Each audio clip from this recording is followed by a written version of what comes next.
Bea foi rituala foi chuma migi udiko meniro matin luane takwo Wilfred. Angeo internet petie Uganda kakany yan may tika lubo waki lubo kama papat. Preliminary information mawano tika nona NIA dano mape gibi no gum me dok cheni parliament NIA kono kawaneno kod John Amos jamene petika dugu yot tutwal bot o kod John Amos anti kaporo kwiyo malupe kono ki updates wi tutwal mawano biru ki kero menone mapat ki enoni NIA jamene petika dugu yot tutwal bot wora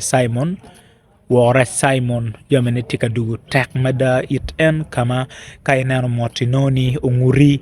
ena ikono tie pudong kaloyo pemenu ke kan Sharon Balmoi mabene MP umana MP Megulu district jamene bene pebe 12 boten inoni en gitika goyo eno kama yo Phoebe ene kono tie ka goye maraj dada dano mukane ma gumbi biru igi pedong me dok chiani tela yana ye Lakony Michael Gilbaro Lanya tika leading pudi ki ikilak South Honorable Col Anthony en bene tika leading ki Kilak North Honorable Jara Martin Mapenduzi and Bennett in Joma tika timu mabe to 12 so angeo ni ka internero dugu jema pool to 12 dano bibiru ki kare mengeo ne kore ki kore ngo ki kume mauti me man information we to 12 ma wano tika none ma pat bene ki eno ni NIA DP kum lock tika doko chien Antonia wan jamine peyot to 12 bot en man ki inoya kuja la mwaka Catherine peraj tutwal en tika timu mabe tutwal ma inoni anti kinjo ma tika dok en kono PM ki layika ma wangeo ni kuine obiru tek mada kiet mano dano obiru kangeo ni kere no gitamo ni chamo kane pero matuere ki la mwaka me waranyim ento jamine woro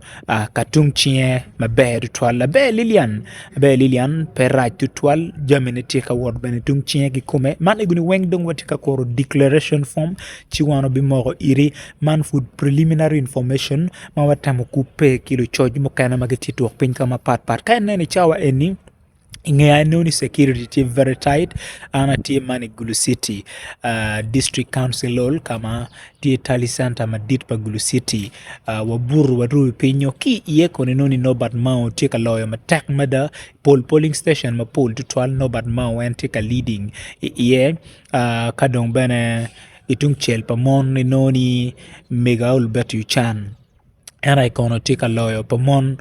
matek bana dida matika goyo mon mokana niyo man duju wi ritual kid mo watika winyu ke results negi tika kar kwere bar gibi tiaro piere pa president jure ka gota Museveni tika timu mabe chagulanyi tika lubu kore but wat koro duju do official results kid manogi bi declaring kere wangeo mabe ni pa president bido ki National Tally Center man waki Kampala kadong pa members me parliament eguni timme okono ki i gulu kakany eni duju bi biru ki kare me donyo botina ti donc tin ni anu ya pawi ya bichel wana ru pinyo i district council lol dok atembe ni omiro lu twali ni bitki kare be ngeo ngoma tika time i Gulu City kagwa kamo kana time no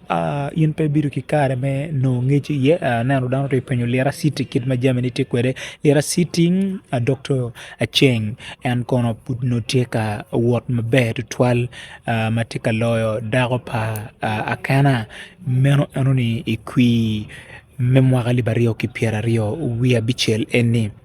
kedong ti dano mukana mapudong lokum gi tek chalu dongo to pedong ti ka lara tutwal Christopher ti ka timo mateka dada kunu ma udongo to ma robedo woho ka enen result ki katekere pian pud ki tika loye ma bo bena dada so nyuruni joma nyen mukana mapulu bidonji parliament me Uganda kun joma chon mapula dada gian dong no pego bibiru ki kara me no kero me dokchen i parliament me Uganda wanano ket makwiu yape kwere kwiu yape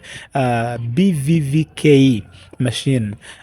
man biometric verification peo biru ka work mati no tutual ento ki ye bolu ki timo biru so peaceful kuchu biru tirwa malamal ayela tutual mawa experiencing pere barangioni olu twala chela rio mogi kan ping wano bingi ne pian dano pud kiloro gio internet pud pere pe wang'eyo kiet ma jami niti katime ka ituok piny kama pat ento jami eguni duju